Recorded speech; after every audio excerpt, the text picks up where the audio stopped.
Hello friend, CBSE 10th science exam 2024 का कल exam ख़त्म हुआ। मेरे ख्याल से आप लोग का एग्ज़ाम अच्छा गया होगा। कुछ कंसेप्चुअल क्वेश्चन को आइए कुछ डिस्कस करते हैं सो दैट कि आप मेरे वीडियो से रिलेटेड जितना भी आप हमने दिया था उससे आप कंसेप्ट को क्लियर कीजिए। सेट 2 में क्वेश्चन नंबर 14 1 मार्क का जो क्वेश्चन है वो क्वेश्चन था कि in the given circuit the total resistance between X and Y is, आपको फाइंड आउट करना है कि कितना है।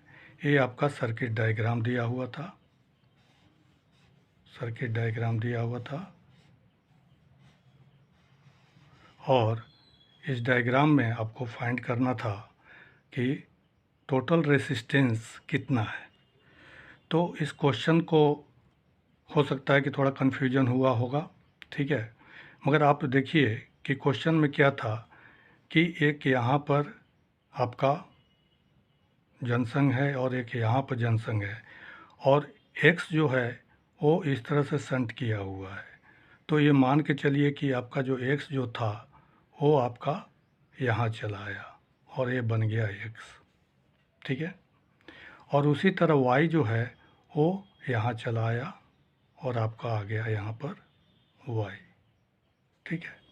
अब आप देखिए कि इसमें जो आप करंट का डायरेक्शन को चेक कीजिए, ये पॉजिटिव था ये नेगेटिव था, तो करंट इस तरह से चला, ठीक है, इधर आया इधर आया।